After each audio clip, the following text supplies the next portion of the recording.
샬롬 평안하셨습니까? 오늘은 코칭 실행 과정에 대해서 살펴보도록 하겠습니다. 오늘 내용도 매우 중요합니다. 제 10장인데요. 이제 총 12장까지 있어서 오늘까지 하면 포함해서 3주 이제 남았네요. 금방금방 가는 것 같습니다. 자, 오늘 매우 중요합니다. 꽃이라고 할 수 있을 것 같아요. 어떻게 보면. 그래서 한번 꼭 좀 제대로 보시고 잘 이해 안 되시면 한 번 정도 다시 보시고 그렇게 하면 좋을 것 같습니다. 자, 코칭의 실행 과정 보시면 내용은 이제 질문이 오늘의 키워드인데요. 말씀 한번 볼게요. 사울의 성전에서 만난즉 그가 선생들 중에 앉으사 그들에게 듣기도 하시며 묻기도 하시니 듣는 자가 다 그 지혜와 대답을 놀랍게 여기더라. 피코치의 탁월함을 끌어내는 코치의 탁월한 실행력을 코치가 곧 탁월한 실행력을 갖춘 코치이다 라는 거죠.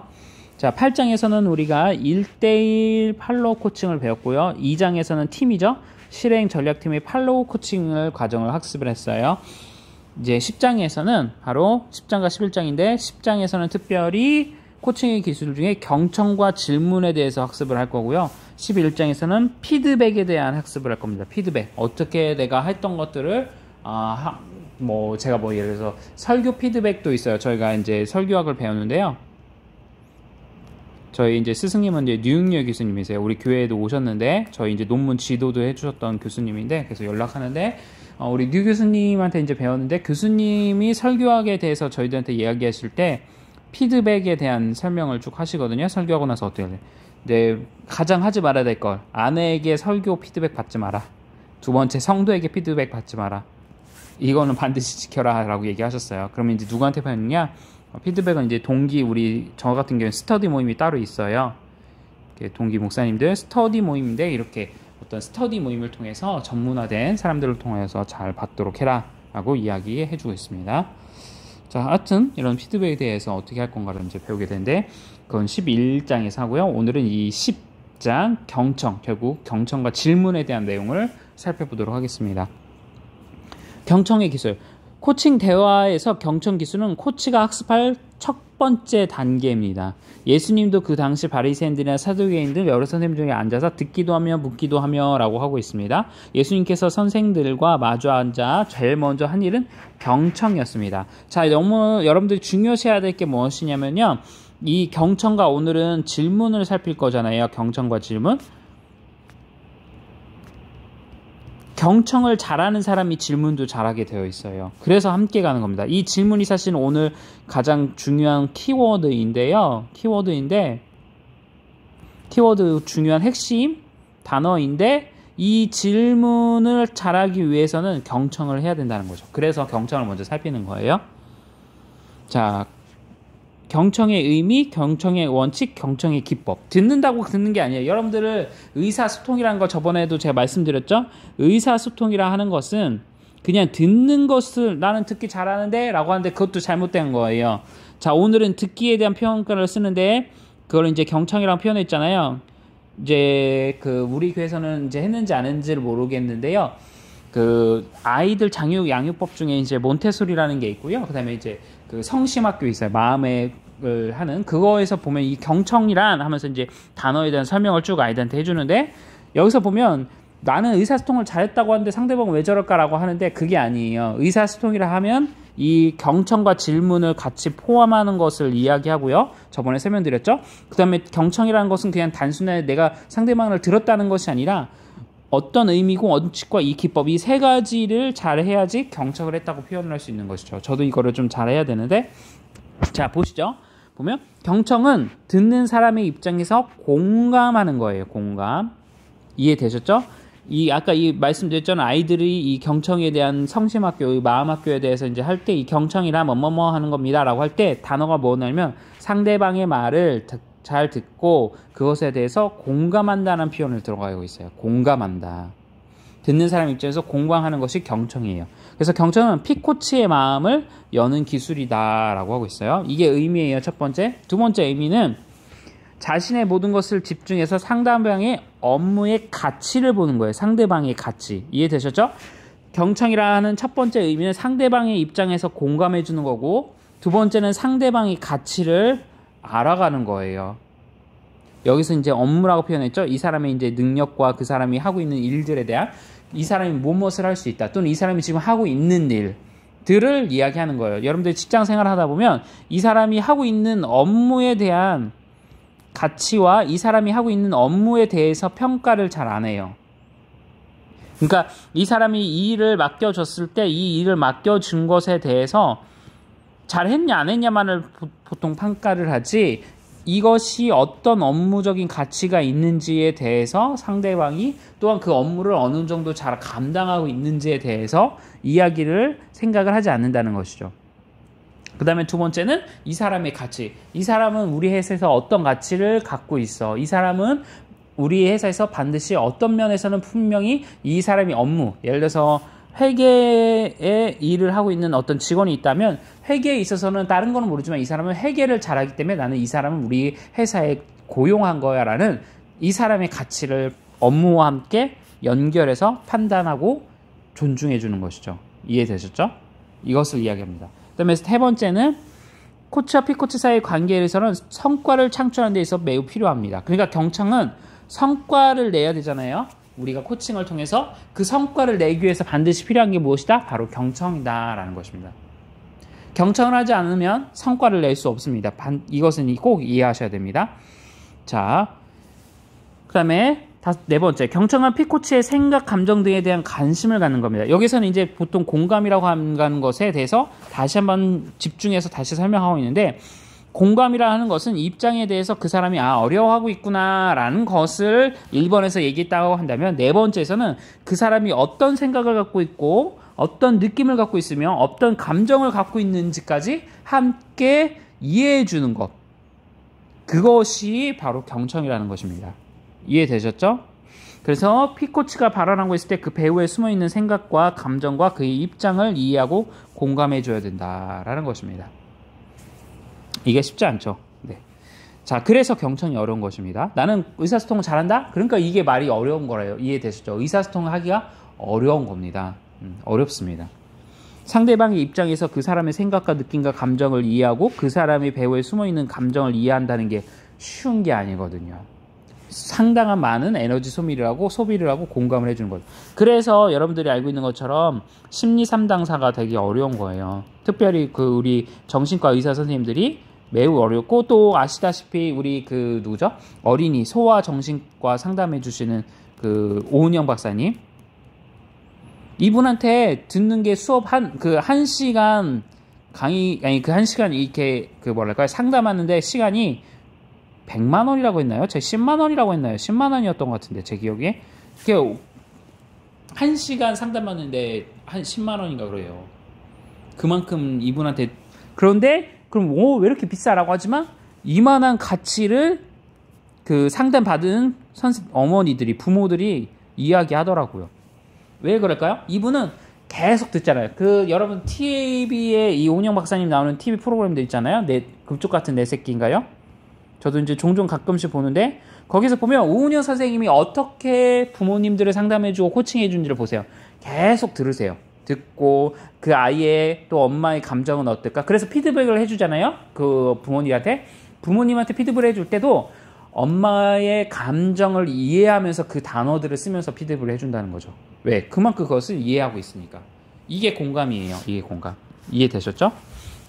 자, 그 다음에 다른 사람들의 순간적인 심리 상태를 함께 공유하고, 자, 이것은 피코치. 그러니까 여러분들 이제 코치를 하실 때, 여러분들 이제 코치를 하실 거 아니에요? 목자로서 또는 선생님으로서 코치를 하실 거예요. 또는 리더로서, 임원으로서 여러분들이 이제 코치를 하실 거 아니에요? 여러분들이 이제 회원들 또는 뭐 학생들 또는 이제 목원들을 여러분들이 코칭을 하실 때, 이 사람들이 여러분들한테 이야기를 해줘야죠. 자기의 심리 상태를 이야기해 줄 수 있는 상태로까지 여러분들이 공감을 해주고 충분히 경청을 해주면 이것이 자유롭게 돼요. 그래서 사실은 이 제자 훈련에서도 이게 매우 중요한 것 중에 하나인데요.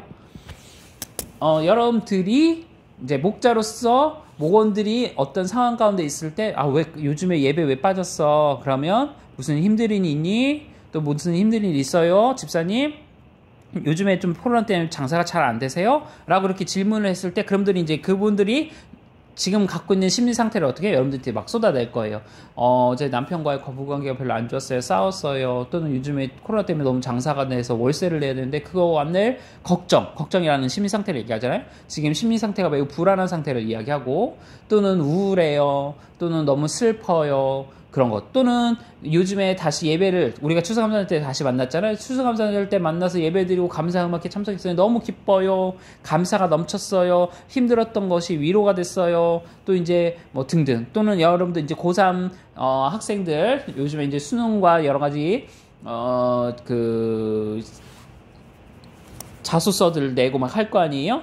그 상황 가운데, 분주한 상황 가운데 우리 아이들의 심리 상태를 여러분들이 만져줘야 되는 거죠. 그걸 터치해줘야 된다는 표현을 쓰는데, 이것이 바로 공감하는 것 가운데 하나이고, 이것이 바로 경청이다라는 거죠. 이런 이야기를 여러분들한테 할 수 있도록 그 분위기를 만들어주고 질문을 할 수 있도록 해야 된다라는 겁니다.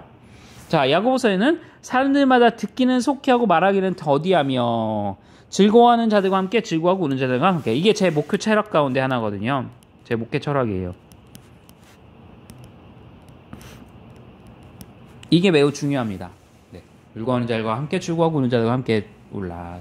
듣기는 속히하고. 자, 제가 이제 심리학을 공부하면서, 상대학을 공부하면서 핵심 중요한 말씀 가운데 중요한, 제가 매일 달달 외우면서 제 마음으로 이렇게 슬로건을 삼았던 말씀 중에 하나가 요겁니다. 듣기는 속히하고 말하기는 더디하자. 듣기는 속히하고 말하기는 더디하자라는 것입니다. 그래서 요 방법이 또한 경청의 방법이다 라는 것이죠. 자, 6가지 내용 참고해서 쭉 한번 다시 보세요. 공감한다. 상대방의 가치를 판단한다. 성과를 창출하기 위해서 반드시 이것은 해야 된다. 그리고 공감하는 방법에는 그 상대방의 생각과 느낀 감정 등에 대해서 관심을 갖는 것이다. 그 다음에 심리 상태가 공유될 수 있도록 해야 된다. 그 다음에 중요한 거는 듣기는 속히하고 말하기는 더디할 수 있는 자세를 갖고, 내가 즐거운 자들과 함께 동고동락이잖아요. 동고동락할 수 있는 내 마음의 자세를 갖도록 한다라는 겁니다. 6가지. 자, 이제 경청의 원칙이에요. 아까 전에는 그 경청의 의미를 살폈고요. 자, 그다음에 원칙. 자, 1번. 첫 번째는 집중합니다. 집중할 때. 무슨 말이냐? 경청할 때 피코치에게만 집중합니다. 주변에 어떤, 저희들 이제 여러분들 우리 아시는 분은 아시겠지만, 저희들 신방을 가면 TV가 만약에 틀어져 있어요. 라디오나? 그럼 어떻게 할까요? 우리나? 가서 꺼요. 또 보세요. 제가 사실은 커피숍으로 가는 경우도 종종 있긴 하지만 웬만하면 커피숍으로 잘 안 가려고 해요. 교회에서 만나거나, 좀 커피숍이라고 해도 단둘이 있거나 조용할 수 있는. 왜요?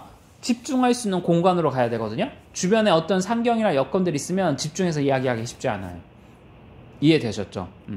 그래서 이렇게 이 2가지. 그래서 신방을 제가 이제 우리 교회 오기 전에 다른 교회에서 신방을 할 때 가정으로 가는 것을 부담스러워 하시는 분들이 있단 말이죠. 물론 가정에 가서 하는 것도 중요해요. 왜냐면 그 가정의 형편과 상황과 그런 어디에 사는지 그 여건들을, 환경을 보면 또 그분들에 대한 성도들의 상황들을 파악하는 데 도움이 되기 때문에 중요하지만, 정 안 된다고 하면 중요한 건 신방의 중요성에 대한 1포인트는, 첫 번째 가장 중요한 거는 우리 성도들이 아까 말했던 이 경청의 의미를 제가 가져오는 6가지 내용을 가져오는 게 더 중요하거든요. 그렇다 보니까 꼭 가정으로 가지 않더라도 부담스러운 분들은 어떻게 해요? 교회로 데리고 와요. 교회에서 만나요. 교회에서 몇 시에 만나자? 또는 교회 근처에 자주 가는 커피숍이 있어요. 여기는 아까 말했던 이 집중하는 데 방해되지 않는 환경이 조성되어 있는 곳이죠. 그런 조성되어 있는. 스타벅스는 웬만하면 안 갑니다. 스타벅스는 사람들이 많기 때문에 안 가고 개인 커피숍으로 좀 중층에 되어 있는, 이렇게 룸으로 되어 있는 그런 데로 위주로 가죠. 그래서 이 내용들을 해서, 그래서 교회에서 좀 심도 있게 이야기할 수 있고 기도할 수 있는 그런 곳으로 한다라는 거죠. 그리고 또 삼위교회, 제가 있을 때 삼위교회에서는 어떻게 됐냐면, 그 통유리문이 있는 룸이 있었어요. 밀폐된 곳이 아니라요, 조용하지만 통유리문. 그래서 이 룸 안에서 어떤 일이 일어나는지에 대해서 혹여라도 불의의 사고가 생기지 않도록 상관이 생기지 않도록 이렇게 돼 있는 요것이 이렇게 돼 있었어요. 그렇지만 주변은 조용하고. 이해되셨죠? 네, 이런 식으로 되어 있다라는 것이죠. 자, 참고하시면 되겠고요. 자, 그래서 집중할 수 있도록 해야 된다. 코치가 P코치의 말을 하면서 무슨 질문을 할까? 생각하지 마세요. 첫 번째는 집중해야 할 때는 이야기를 경청할 때는 무슨 질문을 할까라고 하지 않는다. 이것이 좀 저도 잘 되지 않는데 이게 매우 중요하다. 그렇게 하기 위해서는 그러면 질문하지 말라는 거냐? 아니에요. 아까도 말씀드렸죠? 경청하는 이유는 뭐라고 했죠? 질문을 잘하기 위해서 경청을 하는 것이거든요. 그러면 질문을 언제 생각하나요? 자, 그것이 두 번째예요. 계속 들으는데 메모를 하는 거예요. 유학을 하는 거예요. 자, 유학은 P코치가 말한 것을 거울처럼 반사해서 다시 거울처럼 보여주는 것이에요. 이때 조심해야 할 일은 코치가 말을 어떻게 참가하지 않고 그대로 모든 내용들을 메모해요. 메모. 이게 매우 중요해요. 자, 그래서 여러분들이 보시면 알겠지만 요즘에도 이제 좀 이따 나오겠지만 뭐 이제 우리 정치인들이나 어떤 패널들이 이야기하면 어떻게 해요? 메모를 한단 말이에요. 사람들이 계속 메모를 해요. 그 이야기를 할 때 듣지 않고 메모를 해요. 메모를 한 후에 이 메모를 되새김질한 다음에 어떻게 해요? 이 내용을 갖고 이제 질문하는 겁니다. 이해되셨나요? 그리고 메모할 때는 자신의 말을 참고하지 않는 거예요. 절대로. 그래서 해석이나 평가도 달지 않고 그냥 있는 그대로 요약해서 적습니다. 있는 그대로 요약해서. 그래서 1번과 2번이 잘 된 다음에 어떻게 해요? 질문을 통해서 이야기를 하도록 용기를 준다는 겁니다. 이해되셨죠?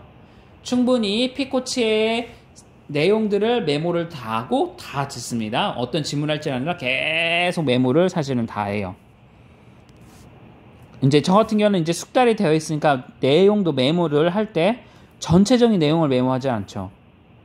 어느 정도는 일상적인 것들은 다 머리를 숙제하고 중요한 내용들, 이렇게 있구나. 특이사항, 쉽게 말하면 특이사항들을 제가 머리로 기억할 수 없는 특이사항들을 메모를 합니다.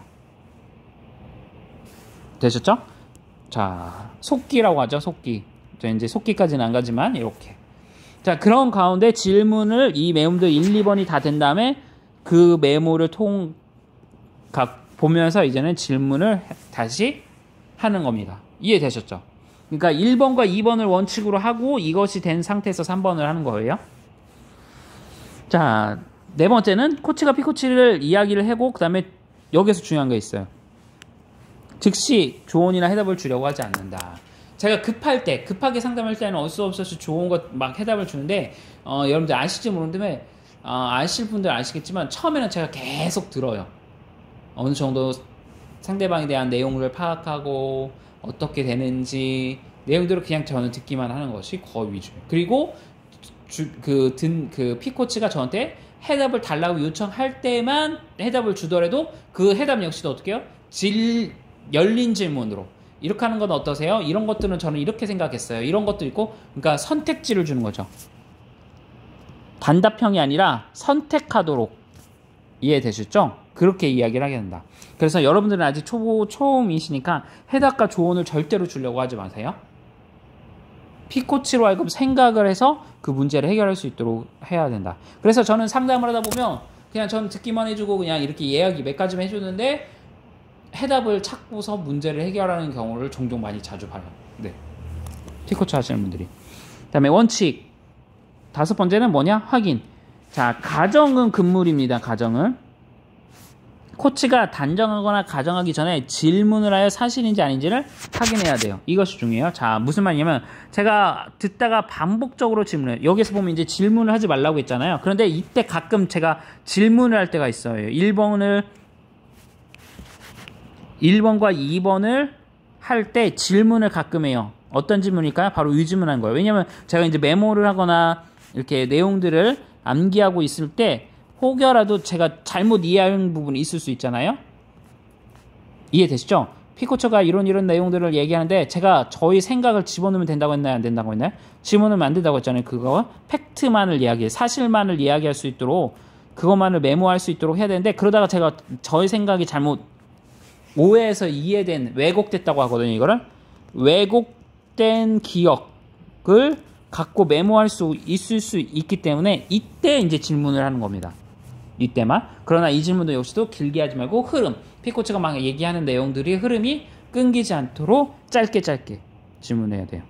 그리고 궁금한 것을 질문하기보다는 어떻게 해요? 했던 내용들을 재확인. 그래서 저는 이야기를 저랑 일을 하시는 분들은 아시지만 제가 계속 재확인에 대한 이미 알고 있지만 쉽게 말하면 확인 사살을 합니다. 이렇게 해서 내용들, 확인 사살이라는 말은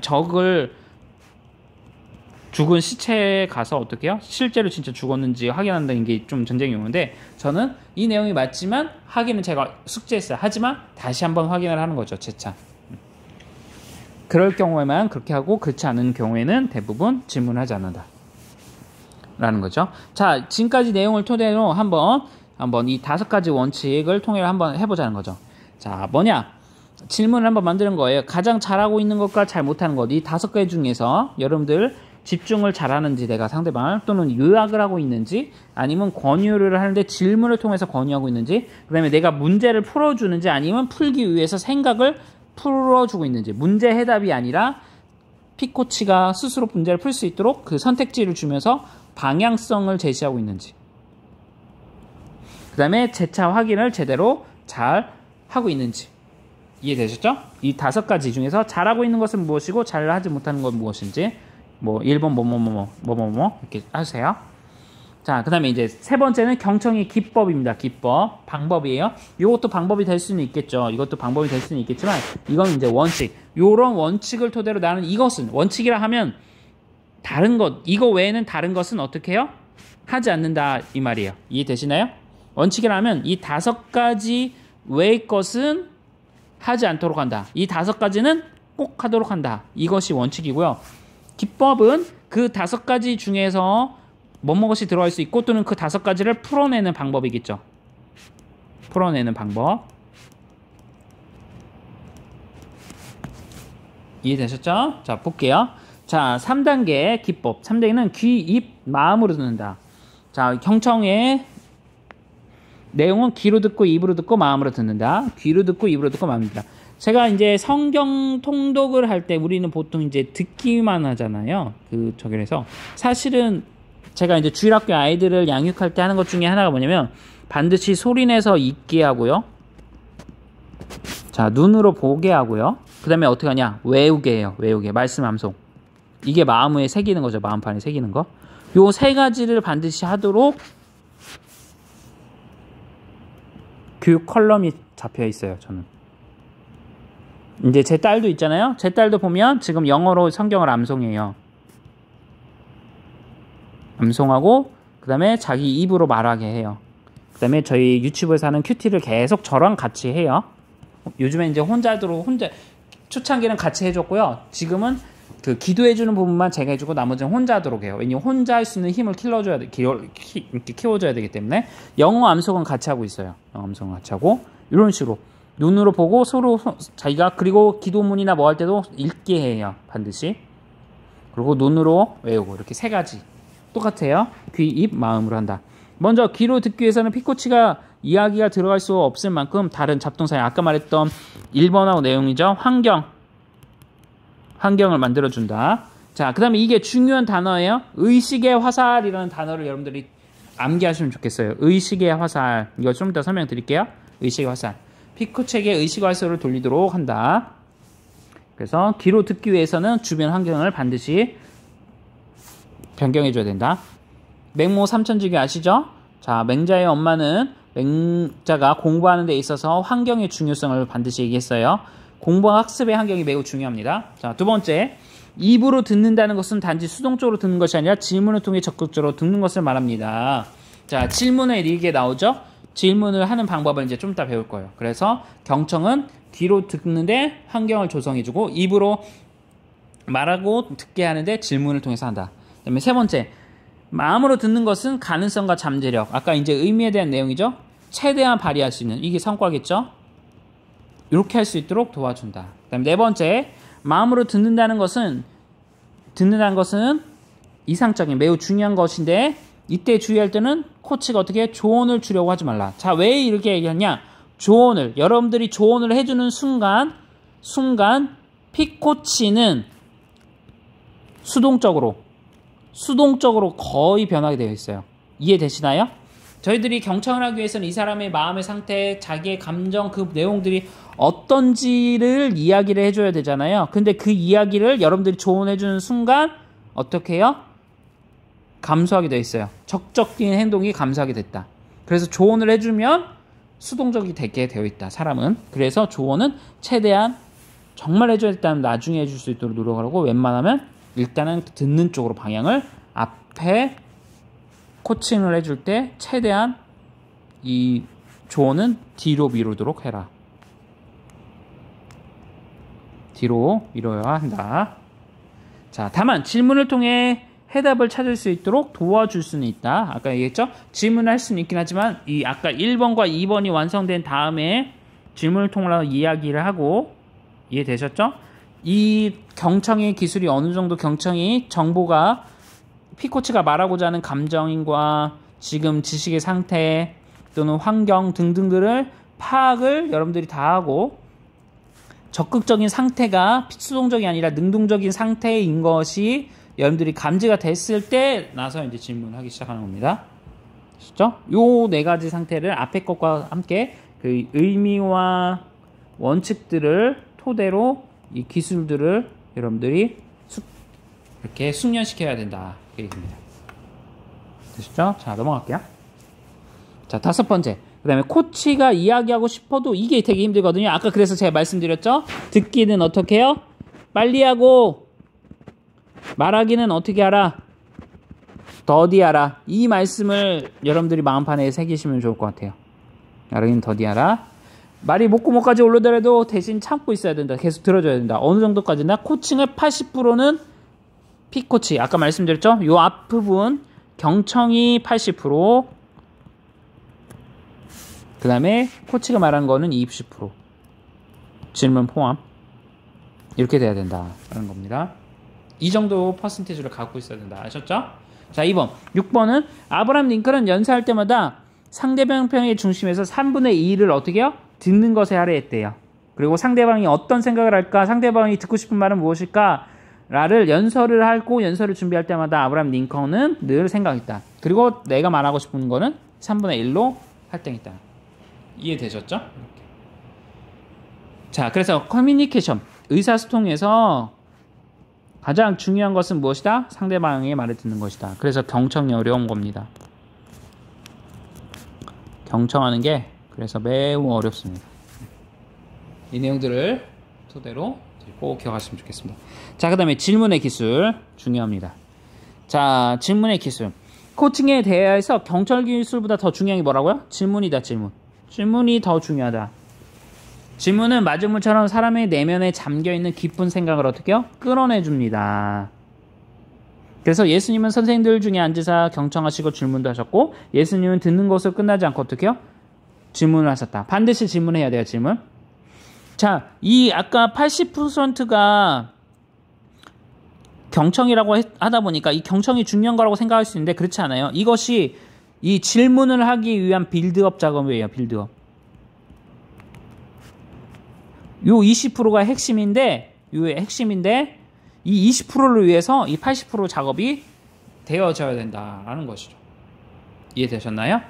자, 그래서 질문은 마주문처럼 사람의 내면에 잠기는 깊은 생각을 끌어낸다. 예수님은 했고 쭉 재단했다. 저는 특별히 요한복음 4장 사마리아 여인과의 내용을 여러분들이 말씀을 묵상하시면 좋겠습니다. 예수님이 어떻게 질문하시고 듣는지, 경청하는지, 듣기를 하시는지 요한복음 이 4장 내용을 잘 읽어보시기로 합니다.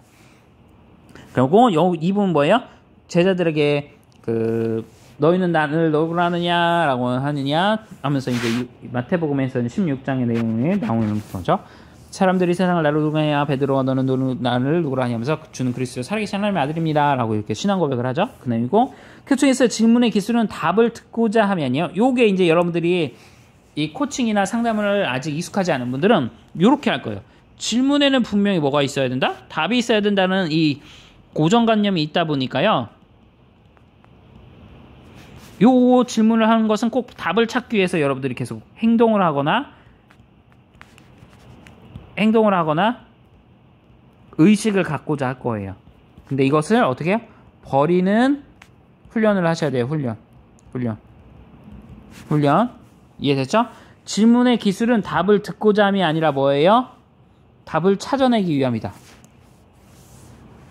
질문의 기술은 답을 듣고자 하는 게 아니라 어떻게요? 찾아내기. 무슨 말인지 이해갔죠? 찾는다는 것은 코치와 피코치와 함께 고민해보는 거예요. 함께. 답을 듣는 것은 어떻게 해요? 코치가 답을 해주는 거예요. 조언을 해주기 위해서 그렇게 돼요. 그러니까 이렇게 이 습관을 바꾸면 여러분들이 조언하는 게 점점점 많이 줄어들고요. 함께 고민하면서 문제를 어떻게 해요?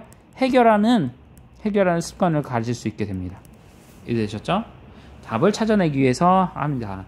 저희 이제 교회 권사님들 중에서도 이거 잘하신 분 있어요. 질문을 많이 잘들 하세요. 그렇게 저한테 그렇게 질문들을 하는데 답을 듣고자 함이 아니라 찾아내기 위함이다. 성경은 사람의 마음에 있는 모략의 깊은 물 같을지라도 명철한 사람은 어떻게 그것을 끌어낸다. 아, 이게 이렇게 하는 거구나. 질문을 통해서 그 사람의 깊은 모략, 이 경청을 통해서 우리 오늘 배운 내용이죠. 그 이야기를 지금 잠언에서 해주고 있는 거구나 라는 것을 이제 우리가 알게 되는 것이죠. 자, 그래서 명철한 코치가 되기 위해서는 질문의 이해, 종류, 방식을 알아야 된다. 자, 중요한 말 나왔어요. 질문의 이해, 그 다음에 종류. 내가 질문하고서도 이게 무슨 질문인지를 이해를 못 하시는 분들이 많으세요. 그 다음에 방식, 이렇게 세 가지가 중요하다. 자, 한번 볼게요. 질문의 이해. 질문을 받으면 마음은 반드시 어떻게 해요? 생각을 하게 되어 있다는 거죠. 상대방에게 질문을 던지면 그 질문을 의식해서 생각하게 되어 있다. 사람이라는 존재는 그렇게 만들어져 있다는 겁니다. 그래서 질문을 모두 갖고 있다고 해서 배움이 생기는 것은 아니에요. 질문이 많다고 해서 중요한 것이 아니에요. 어떤 질문을 어떻게 질문하느냐가 중요하고 질문을 통해서 어떻게 해요? 배움을 사고라고 하잖아요. 자, 질문하는 이유는 어떻게 해요? 사고하기 위해서요. 하브라타 계속 말씀드리죠. 하브라타는 계속 1대1로 질문하고 답변하고 하네요. 답을 못하면 어떻게 해요? 그것에 대한 질문을 메모했다가 도서관 가서 찾아요. 그 다음에 사고를 해요. 생각을 하고. 이렇게. 여러분들이 손자들, 손녀들 공부 잘 시키려면 이렇게 하시는 거예요. 그냥 치상한 대화의 질문을 통해서 할 수도 있겠지만 어떤 걸 어떻게 배웠고 어떻게 했는지를 이미 답을 알고 있지만 아까도 말씀드렸죠. 질문은 어떻게 해요? 답을 듣고자 하는 게 아니에요. 찾는 거예요. 그래서 저도 제 딸에게 오늘 유치원 가서 뭐 했어? 어떤 일이 있었어? 행복한 일이 있었어? 선생님은 뭐 배웠어? 뭐 배웠어? 라는 질문들 많이들 하셨잖아요. 우리 부모님들이, 어머님들이. 뭐 배웠어? 그 답을, 내용을 갖고 또 새로운 거 있으면 또 다른 질문을 계속 하는 겁니다. 사고하도록. 이해되셨죠? 그리고 배운 것들을 질문하는 거는 그냥 단순하게 뭐 배웠냐? 라는 것보다 체크하는 것도 물론 있겠지만 아이로 하여금 질문을 하면서 오늘 배운 내용들을 다시 그 질문을 들을 때 어떻게 해요? 사고하게 되어 있다는 거죠. 이해되셨죠? 그 내용들을 여러분들이 하시면 되겠습니다. 자, 밤노건이란 분은 탁월한 코칭은 좋은 답변을 제공하는 기술이 아니라 어떻게 해요? 좋은 질문을 하는 기술이라 했다. 이게 그래서 중요해요. 그래서 사실은 코칭의 꽃은 무엇이다? 좋은 질문이다. 좋은 질문만 사실은 우리 오늘 10주잖아요. 10주까지 배우는 동안 내용들을 다 잊어도 이거 하나만 여러분들이 잘 숙지하셔도 저는 만족합니다. 여러분들은 진짜 코칭 잘 배우신 거예요. 좋은 질문을 어떻게 할까를 고민하시고 그 질문을 잘 하시면 돼요. 이게 매우 중요해요. 이게 매우 중요한 코칭의 핵심입니다. 핵심. 사실 좋은 질문을 하려면 잘 알아야 돼요. 그래서 사실 어려운 겁니다. 자, 코치에게 있어서 질문이 뭐예요? 설명이라고 말하고 계속 강조하고 있어요. 코칭할 질문을 잘하고 못하고가 뭐예요? 코치의 승패를 좌우한다는 겁니다. 여러분들이 이제 그 크리스찬이다 보니까 그 공맹사상, 그러니까 그 논어나 그런 것들을 잘 못 보셨을 텐데 뭐 기회 되시면 한번 읽어보시면 아시겠지만 논어는 똑같이 여기도 하브라타처럼 공자와 맹자는 제자들을 어떻게 가르쳤냐? 계속 질문을 했어요. 질문을 해요. 질문. 제자들이 공자에게 질문하고 공자는 또 다시 제자들에게 질문하고. 소크라테스 교육 방법이 뭐냐면 3파술이에요. 3파술. 3파라는 거는 이제 그 아이를 그 산모 있잖아요. 산모를 받는 3파들이라는 표현을 쓰잖아요. 이것처럼 3파술인데 3파술의 핵심은 질문이에요. 질문과 답변. 공통되죠? 유대식 교육 방법도 하브라타도 질문과 답변. 공자의 논어와 내용 사서 삼경도 대부분 뭐예요? 질문과 답변. 소크라테스란 최고의 서양 철학자도 역시 교육 방법은 뭐예요? 질문과 답변. 이해되셨죠? 이거를 빨리 깨닫느냐 못 깨닫느냐에 따라서 여러분들이 자녀를 양육하는데 중요한 데 있어서 그 방향성이 결정돼요. 이게 매우 중요합니다. 여러분들이 목자와 목원들을 양육하고 하는 데 있어서 중요한 것은 질문이에요. 질문이 꽂히고 질문을 통해서 승패가 좌우돼요. 이게 매우 중요합니다. 이거 반드시 꼭 기억하셔야 돼요. 아셨죠? 탁월한 코치는 탁월한 질문을 한다. 계속 광고하죠? 코치의 질문은 피코치의 최고의 생각을 여는 기술이다. 질문을 통해서. 코치 스킬의 꽃은 뭐예요? 질문이다. 질문. 타질문이에요. 계속. 여러분들 혹시 미생이라는 드라마 아시나요? 임시완 씨가 나오는 거. 그게 보면 4화와 11화를 한번 보세요. 4화와 11화. 미생에서도 보면 계속 자신에게 질문해요. 자신에게 독백으로 질문하고 답변하고 질문하고 답변하고 질문하고 답변하고. 바둑의 예를 들지만 그 답은 뭐예요? 문제가 질문이잖아요. 질문을 하고 그것을 계속 생각하고 고민해서 그 답을 해결하고자 계속 혼자서 노력하는 거예요. 그거를 어떻게 해요? 회사에서 들어와서 직장 생활하면서 그것을 경험한 거죠. 이 임시완 씨는 그 극중 캐릭터 중에서 고등학교밖에 나오지 못한 한국고사생이에요. 그런데 대기업에 막 스카이, 서울대, 막 외국에 막 영어도 엄청 잘하는 사람들이 인재들이 왔는데 임시완 씨가 그들 사이에서 어떻게 생존하느냐, 살아남느냐를 보여주는 거거든요. 미생이라는 게 이제 완전히 살아남지 못한 이제 바둑 용어, 그 수를 이야기하는데, 집을 이야기하는데, 그가 그 대기업에서 어떻게 바둑 하나로만 갖고서 프로기산, 더구나 프로도 입단하지 못했지만, 그런 그 임시완 씨가 바둑만을 어렸을 때 들였던 그 사람이 그 바둑의 기술을 갖고 어떻게 이해하면서 그 회사 생활을 하는지. 방법은 결국은 질문하고 답변이에요. 계속 질문하고 답변. 스스로에게 질문하고 상사에게 질문하고 그리고 그에 대해서 스스로 사고하면서 답변을 찾아가는 거죠. 인생의 답변. 그리고 이 미생이라는 것이 우리에게 주는 거는 단순한 회사 생활이 아니라 인생의 삶이 무엇인가를 질문하고 그 답을 찾아가는 과정을 이 성장기를 그린 것이죠. 특별히 이 사회와 11화 보면 서로 질문하고 답변하고 하는 것들 가운데 이제 그 재미난 내용들을 에피소드를 갖고 있습니다. 한번 보세요. 그래서 코칭의 꽃은 결국은 좋은 질문과 강력한 질문이 내가 스스로 개발하는 것이 중요하다. 그래서 위대한 질문이야말로 인간의 진보할 수 있는 가능성을 여는 열쇠이다라고까지 이야기하고 있습니다. 자, 실수를 한 사람에게 잘 좀 생각해봐. 대신에 실수하지. 여기 생각이라는 표현을 있지만 실수하지 않은 사람은 어디 있는가라고 질문을 하거나 혹은 이번 일을 통해 배운 것이 무엇이라고 질문하는 것은 매우 다르다는 겁니다. 실수했는데 아우 실수했네. 아우 안타깝네. 누구한테 혼날까라기보다는 왜 내가 그런 실수를 하게 되었는지를 질문하고 그러면 개선하기 위해서 이제 좀 이따 나올 거예요. 질문의 방법 중에 뭐냐면 그것을 개선할 방법은 무엇일까? 라는 것을 질문을 하는 것이죠. 자, 코치가 질문한 것은 답을 듣기 위한 것이 아니라 피코치가 어떻게 스스로 해답을 찾아내도록 사고하도록 고객의 학습을 강화시키는 데 있다는 거죠. 이것이 질문의 핵심 중요한 그 포인트의 방향성이에요. 여러분들이 목자와 학생들에게 질문하는 것은 이 학생으로 하여금 그 잘 안 되고 있는 것들을 할 수 있도록 도와주는 질문을 해주는 것이에요. 해답을 스스로 찾을 수 있도록. 이해되셨죠?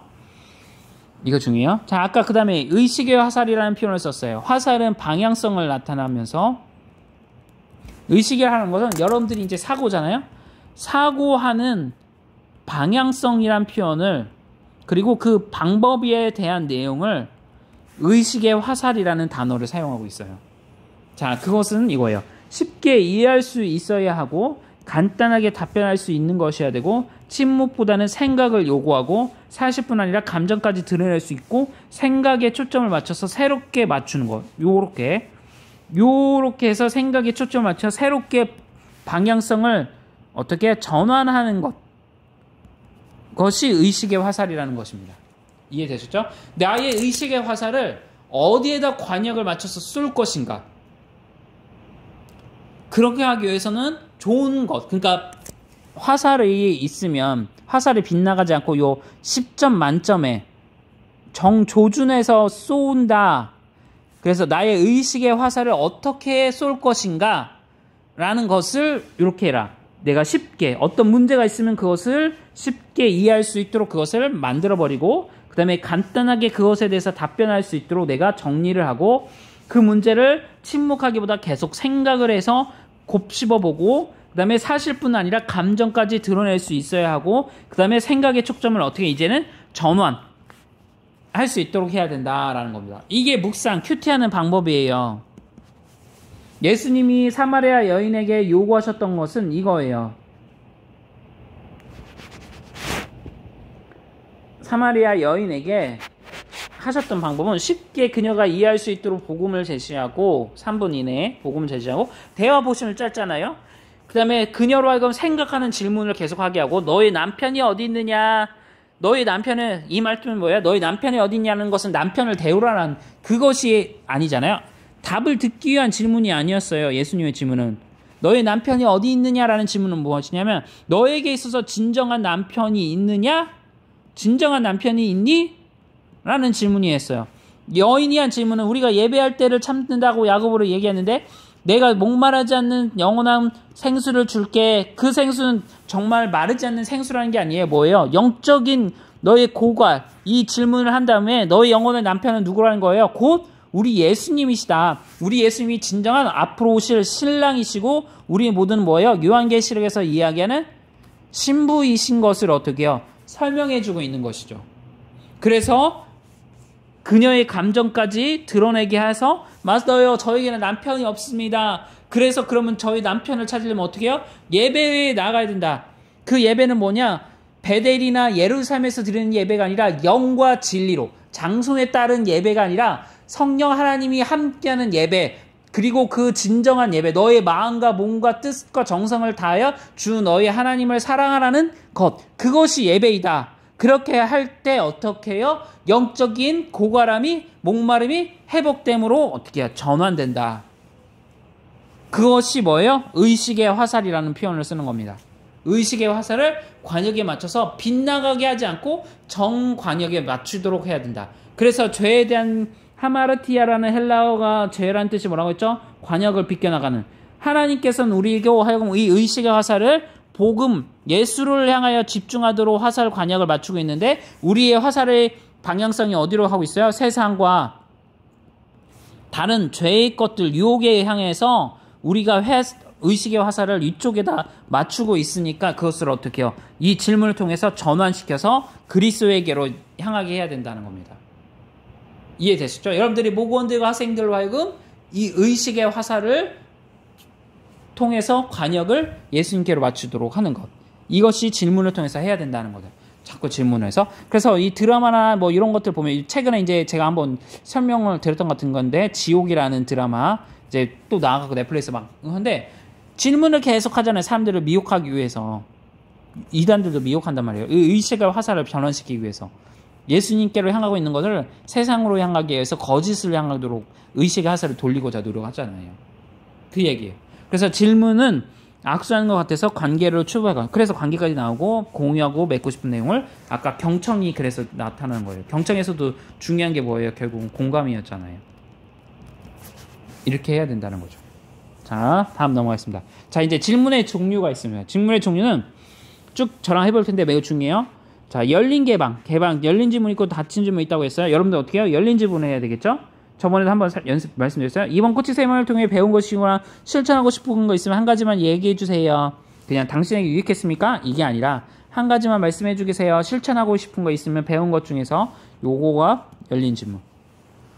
자, 어떻게 왜 질문이냐? 어떻게 할 것이에요? 왜 할 것이에요? 요 내용이 들어가야 된다. 반드시.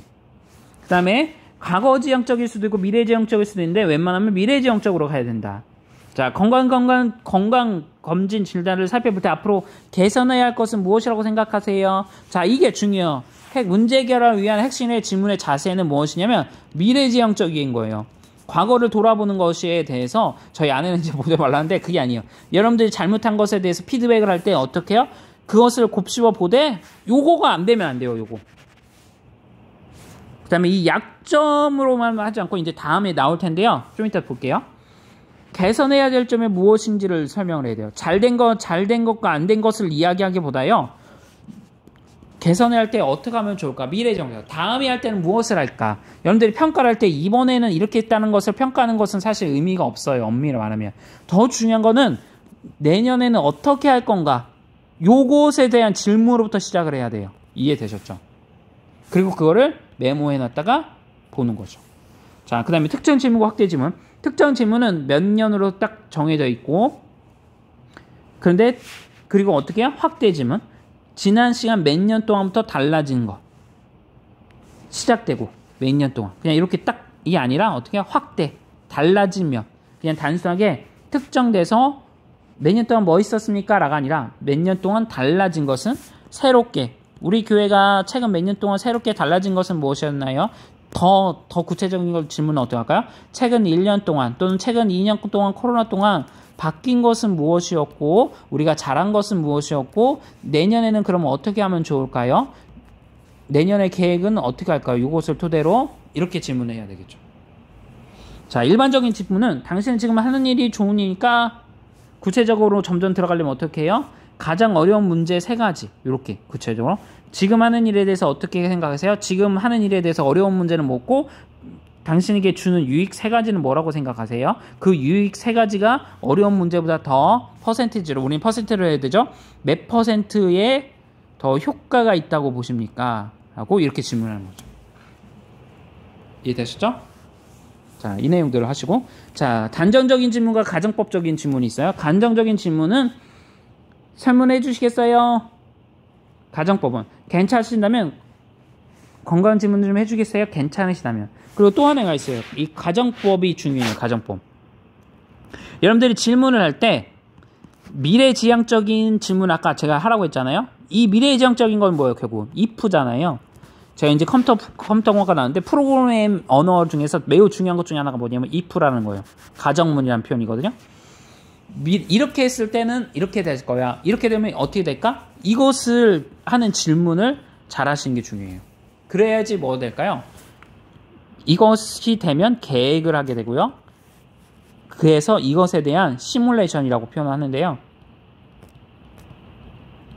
가상으로 이것들을 연습하게 되어 있어요. 이해되셨죠? 이것을 해야 된다. 여러분들이 미래지향적으로 가정을 향해서 질문을 해서 우리 내년, 어차피 우리는 계획이라는 것은 결국 다 미래지향적이에요. 앞으로 될 일들에 대한 거잖아요. if 이렇게 했을 때는 이렇게 할 거야. 이럴 때는 내가 이런 것들을 만약에 내가 과거에 있을 때 이런 일을 잘 못했어. 성경 읽기를 하는데 맨날 피곤해서 못하더라고. 그럼 내년에도 이렇게 될까? 그래, 맞아, 될 것 같아. 그럼 어떻게 하면 좋을까? 그거에 대한 해결책을 새겨 넣는 거죠. 미리. 이해되셨죠? 자, 그 다음에 질문할 때 부정적인 것과 긍정적인 거가 있는데, 긍정적인 것과 부정적인 게 있는데, 여러분들이 결과에 좋은 점과 나쁜 점이 있잖아요. 근데 요거에 중요해요. 포커스. 나쁜 점이라고 질문하기보다는 개선점. 이 부정적인 질문을 요렇게 이 표현을 쓰는 게 좋아요. 나쁜 점이라고 하면 그냥 쉽게 말하면 디스라고 표현하는데 이렇게 하고서 끝나요. 근데 개선. 나의 영적 공간에서 이런 점을 개선해야 되겠어. 개선해야 할 점은 무엇일까요? 라고 질문하는 게 좋은 거죠. 요거 매우 중요해요. 당신에게서 신앙생에서 나쁜 점은 뭐예요? 라고 보다는 고쳐야 할 점이나 곧 계획하는 건 뭐예요? 내년에 발전하기 위해서 계획하시는 것은 무엇이에요? 라고 이렇게 질문하는 거죠. 이해되셨죠? 자, 이렇게 저는 이렇게 했어요. 질문을 갖고 긍정적인 뭐 이렇게 해보자. 부정적인 최대의 단점은 무엇이라고 생각하세요? 뭐뭐뭐가 우리 교회에서는 3 정도. 그러니까 뭐 우리 새벽 예배가 잘 사람들이 안 드려요. 기도생활 잘 안 드려요. 뭐 안 돼요. 전도가 잘 안 돼요. 해서 우리에게는 그것들이 레벨 12 최고점이라고 하면 3 정도밖에 안 되는 것 같아요. 라고 하는 거죠. 그리고 구체적으로 6개월 후에는 22년도 1년 후에는 우리 교회는 어떻게 될 것 같아요? 제가 10년 후에는 어떤 삶을 살고 있을 것 같아요? 라고 이렇게 구체화하는 것들을 질문을 계속 살펴야 된다. 제가 드렸죠? 가정법과 질문. 이렇게 하시면 된다. 자, 그 다음에 질문의 방식. 자, 무엇을 질문할 거가 아니라 어떤 방식으로 적절하게 질문할 거가 더 중요하다. 이해되시죠? 어떤 방식? 요즘 이제 대선 후보들 이제 보시잖아요. 여러분들이 보셔야 될 게 그 사람들이 어떤 답변을 하냐도 중요하겠지만 어떤 질문을 어떻게 하느냐. 특별히 기자, 탁월한 기자들은 질문을 기막히게 생각지도 못한 질문을 한단 말이죠. 방송사 패널들이 있잖아요. 그 사회하는 사람들. 그 사회하는 사람들이 어떤 질문을 하냐가 중요하죠. 그래서 손석희 씨나 저는 이제 김현정 씨를 보는데 탁월한 정말 날카로운 질문들을 많이 하거든요. 그러니까 이렇게 질문들을 어떻게 하느냐가 중요하다는 거죠. 하루아침에 완성되지 않습니다. 이런 질문은. 그리고 중요한 거 질문의 방식을 이제 우리가 배울 거잖아요. 세 번째로 하나씩만 질문하는 습관을 가르쳐요.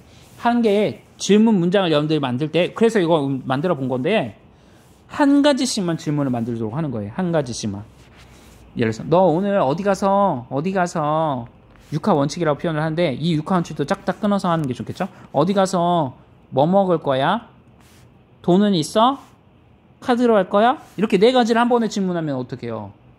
안 되죠. 오늘 뭐 먹을래? 답변 나오면 그래? 왜 그렇게 먹으려고 하는데? 이렇게 핑퐁이라는 단어 제가 썼죠? 질문하고 할 때는 핑퐁처럼 해야 돼요. 핑퐁처럼. 그래서 이 내용들 쭉 읽어보세요. 그렇죠? 자, 그 다음에 의문사. 반드시 물음표로. 느낌표가 아니라 물음표로 될 수 있도록. 위의 사례와 같이 한 번에 하나씩 질문할 때 의문사로 질문한 것을 볼 수 있습니다. 자, 여기 나왔죠? 육하 원칙에 따라서 하기 때문에 쉽게, 아까 말했죠? 쉽게 대답할 수 있도록 질문하고 3분 이내에 답할 수 있도록 질문하도록 한다. 이해되셨죠? 그 다음에 짧고 단순하게 질문하는 게 중요하다. 똑같이 나오고 있어요. 자, P코치가 듣다가 중요한 점을 놓칠 수가 있어요. 그럼 코치가 질문이 길면 좋은 질문이 아니고 어떻게 해요? 나쁜 질문이에요. 반드시 어떻게 해요? 짧게 말씀드리라고 했죠? 짧게. 그래서 메모라고 되새기고 사고해야겠다. 자, 마지막. 자, 그 다음에 편견을 가지지 말라. 제가 저번에도 설명드렸죠? 코칭에 있어서 최대의 적은 오만과 편견이에요. 여러분들이 리더로서 역할을 하는 데 있어서 최대의 적은 뭐예요? 오만과 편견이다. 오만과 편견. 그래서 부정적인 편견을 갖고 있으면 안 되고 코치의 마음이 상할 수도 있기 때문에 그러니까 무슨 말이냐면 P코치가 제가 코칭을 해주는데도 잘 따라오지 않아요. 그럼 힘들어진단 말이죠. 그럼 그 사람에게 더 편견을 갖게 되고 늘 준비를 안 하는 말이죠. 숙제를 냈으면 숙제를 여러분들이 해야 되는데 안 오면 제가 어떻게 했어요? 힘들겠죠. 근데 그렇다고 해서 그걸 어떻게 해요? 나타내면 안 되는 거죠. 그래서 중요한 게 뭐냐? 기도가 중요해요. 코칭은 핵심은 성령의 도우심 가운데 어떻게 해요? 기도가 중요해요. 그래서 중심을 여러분들이 잘 잡으면서 하나님 누구누구가 숙제를 잘하게 도와주시고 제가 그 사람들과 관계 가운데 코칭을 할 때 어렵고 힘든 일이 있습니다. 지혜를 주셔서 잘 감당할 수 있도록 하시고 저에게 평강을 주셔서 예수님께서 제자들을 참고 길이 참으사 인내하면서 보살펴 주신 것처럼 저도 그 P코치를 그렇게 할 수 있도록 도와주세요. 라면서 기도를 하시고 또 로마서 8장 26절과 이것처럼 우리가 마땅히 필바를 알지 못하지만 어떻게 해요? 성령께서 우리를 위해서 말할 수 없는 탄식으로 연약함을 도우신다고 했잖아요. 우리로 하여금 도와주시고 우리가 말할 수 있는 할 바를 잘 모르지만 성령께서 깨를 따라 요 에베소에 나온 것처럼 우리가 전도를 하거나 이야기를 할 때 우리의 입술에 담대함을 주셔서 담대하게 복음을 전할 수 있도록 우리가 할 말을 가질 수 있도록 해달라고 그 사도 바울이 에베소 교회에게 중보 요청, 도고 기도를 요청을 하는데 이렇게 우리에게 마땅히 잘 할 수 있는 말들을 할 수 있도록 해달라고 이렇게 기도 그래서 중요하다라는 겁니다. 그래서 질문을 편견하지 않고 있는 그대로 받아들이고 그것들을 위해서 그 코칭을 할 때 P코치가 반드시 어떻게 변화될 것이다 라는 것을 왜 우리의 코칭으로 변화되는 게 아니에요. 우리의 코칭을 누가? 성령 하나님께서 사용하신다. 우리의 말씀으로 우리가 애웠고 우리가 2년 동안 열심히 공부하면서 성경적인 지식을 갖고 우리 했던 것들을 통해서 하나님께서 어떻게 사용하실 것이라는 그 믿음을 갖고 하는 거죠. 믿음. 제자 훈련은 여러분들 교육도 그렇고 제자 훈련은 나의 탁월함으로 되는 게 아니에요. 절대. 이 성령 하나님의 말씀에 대한 힘을 얻고 말씀에 능력이 있다. 나는 그 말씀을 신뢰한다. 그 말씀을 갖고 제자 훈련할 때 말씀이 반드시 그 사람을 변화시킬 것이라는 확신을 갖고 하는 거예요. 그게 기독교 교육의 핵심이에요. 이해되시나요? 기독교 교육의 핵심은 교육해서 안 된다가 아니라 사람은 절대 안 변한다가 아니라 하나님의 말씀은 반드시 그 사람의 혼과 골수와 쪼개어서 그 사람으로 변화시키게 된다는 디모데전서의 말씀을 갖고 확신을 갖고 하는 거죠. 코칭도 마찬가지입니다. 이것을 토대로 한다라는 것을 여러분들이 잊지 마시기를 바라겠습니다. 아시겠죠? 네, 오늘 시간이 많이 갔는데요. 오늘 내용들을 다시 한번 보시고 우리가 오늘 내용들을 갖고 질문. 코칭의 꽃은 뭐다? 질문이다. 내가 얼마나 좋은 질문을 하기 위해서 어떻게 노력하고 내 스스로에게 계속 사고해야 된다라는 거. 그리고 오늘 내용에서 기도를 중심으로 하고 그것을 위해서 내가 경청하는 기술을 교육했다. 그 내용들을 이렇게 짧게 저희 정리한 거 방금 한 거를 꼭 반드시 숙지하시기 바랍니다. 네, 고생하셨습니다.